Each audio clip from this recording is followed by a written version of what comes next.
Next up at UFC 315, we have the co-main event of the evening. We have Valentina Shevchenko taking on Manon Fiorot. Valentina Shevchenko is defending her belt for the 8th time, but it's the first time that she's defending it since winning it back. Valentina Shevchenko is 24-4 in her career, 3-1-1 in her last 5. She's coming off that title win over Alexa Grasso. She's taking on Manon Fiorot. Manon Fiorot, 12-1 in her career, 5-0 in her last 5 on a very long, incredible win streak. Manon Fiorot, well, we'll start on the Valentina side. Valentina is the best fighter this division has ever had. Period. End of story, right? She was one of the best to ever do it in any division. She's a very good striker. She added wrestling as of late. And she's evolving with the sport. Last week, when I broke down Miesha Tate, and I was like, listen, Misha's tough as shit, but she has not evolved with this sport. She was a mid-level wrestler 5 years ago. She's a mid-level wrestler now. She was just decent at striking 5 years ago. She's just decent at striking now. Valentina Shevchenko continues to add and improve her skills and evolve with the sport. While more and more women are becoming very good strikers, Valentina's striking is starting to decline because of age, but she is working in the wrestling. She's shooting more takedowns. An incredible statistic is she has... where's this stat?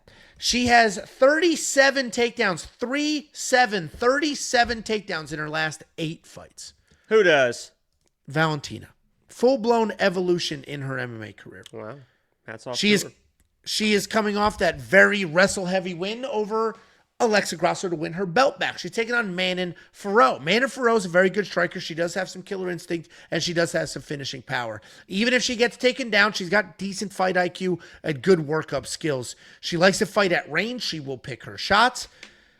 She's got a solid 93% takedown defense, and she's coming off that decision win over Erin Blanchfield, where she defended the takedowns, landed a bunch of big hooks, and pretty much controlled that fight.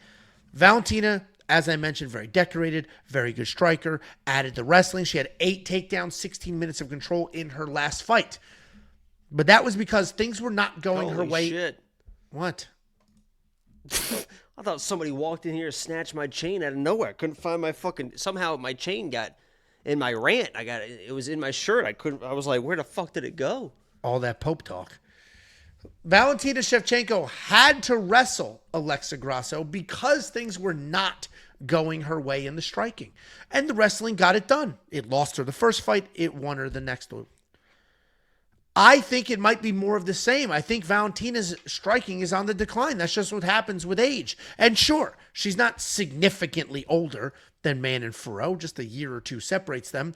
But I think Manon Fiorot's a little too big, a little too clean, and a little too strong to be bullied by Valentina. Valentina does rely on bullying. We watched it in a couple of her title defenses.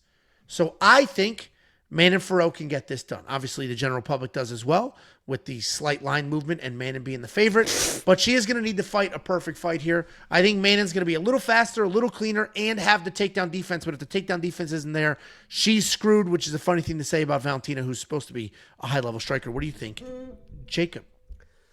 Let me... I'm sorry. You want to...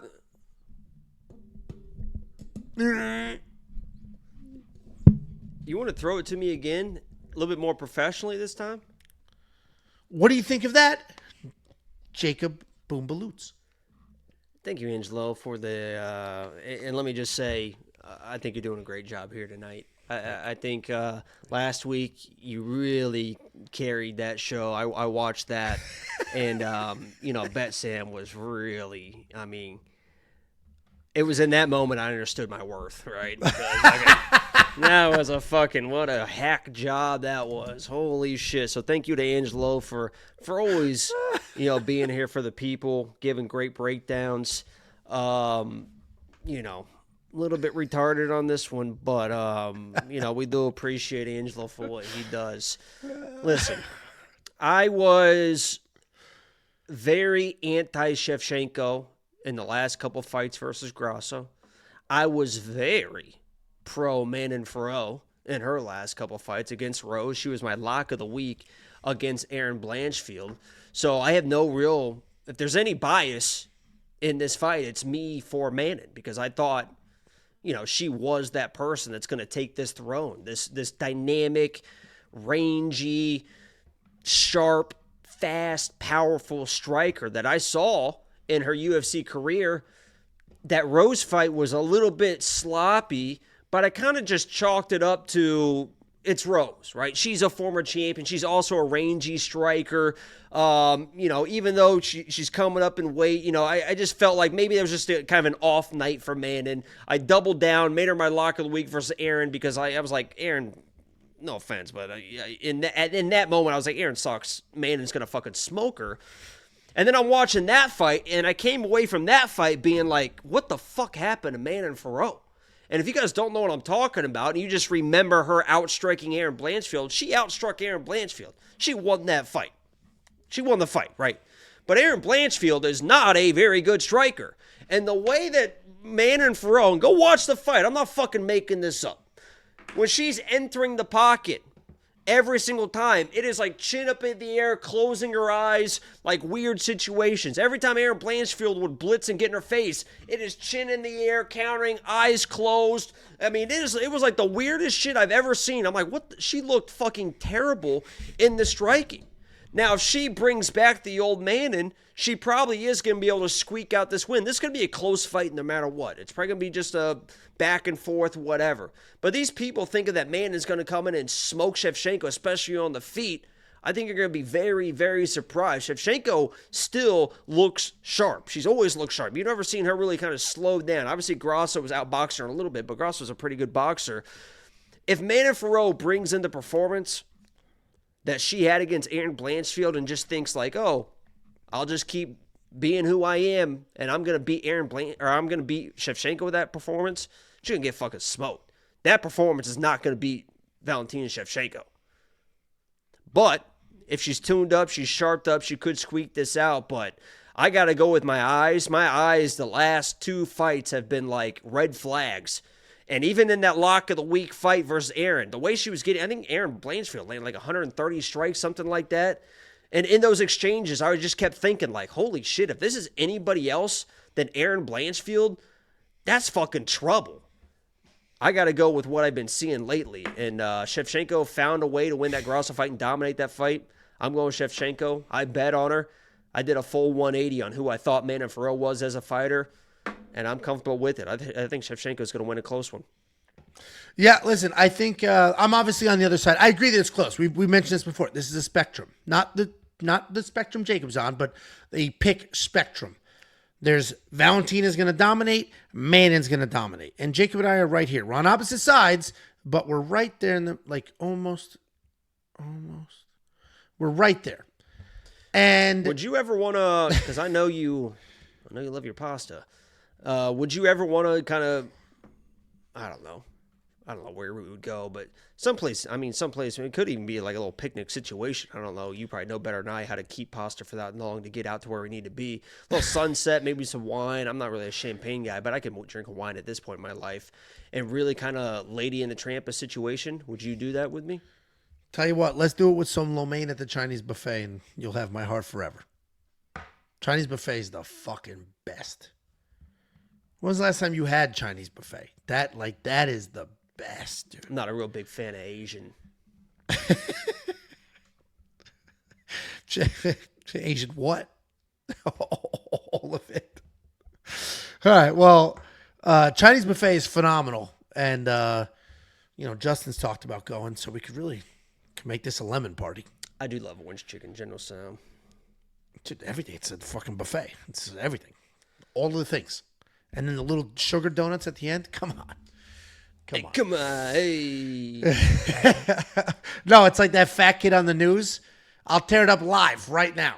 You know that kid? That kid's great. Wait, say it again? I'll tear it up live right now. Give me one of those right now. I'll tear it up live. Oh, yeah. Caramel. They had the caramel. Because they're always talking about like using that for like Latino women or something like that. He's like, that caramel. Ooh. Yeah. Give it to me live. I'll tear it up live. The kid's like 8.5. It's just like, it just owns that camera interaction. But listen, this is the spectrum. What? I like Doritos. No. He's on the Shevchenko side. I'm on the Fiorot side. I also agree this is going to be a very close fight. There may be like a questionable decision at the end here. I think if Valentina wins this fight, and this is probably a conversation for Sunday night, if Valentina wins this and she fights Natalia Silva next, Natalia Silva destroys her. Because she is fast and clean and striking. Your point that is valid is Manon's striking defense. She's got a chin on her, but the striking defense is a little problematic. It's just so weird. I've never seen someone literally close their eyes in every exchange. The whole time I was watching, I was like, "What is she doing?" Like I thought there was something like wrong with her. So it was like go watch that. I would encourage everyone to go watch that fight and then imagine. That's not fucking Aaron Blanchfield. That's fucking Valentina Shevchenko. Listen, I hear you. I get what you're saying. Well, this is a funny comment. Not to call you out, John, but John said, none of us know more than Vegas. All right, bet every favorite. Just fucking, there you go. Great game plan. Bet every favorite. If they're the favorite, they're going to win. Duh.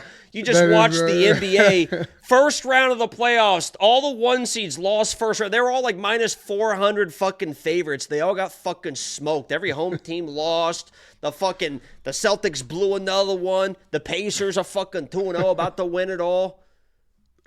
Bet all the favorites.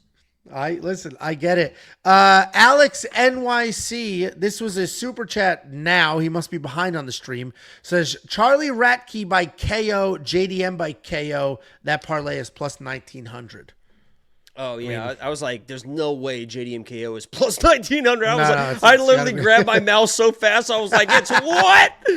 Holy shit. I fucking missed the fucking bag on that one. 1900 for a fucking, holy shit. What is it actually? Yeah, plus 275. I was like, geez. Yeah, no.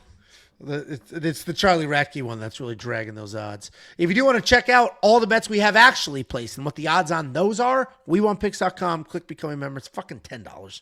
Jesus Christ. Chinese buffet is 14. This is 10. You can get a buffet for $14? I don't know. I made it up. I haven't been to a Chinese buffet in years. Yeah, I bet. And they would not. Yeah, I don't care if that their baseline was a $14 entry. They're erasing signs. Like two change seats the sign, flip them. They see you coming up to the door. They're flipping all the signs to $28 fucking dollars. All right, got the eraser out, changing the price real quick. Charge him 30. It's like the pay what you weigh. Oh, no, we gonna need more wax.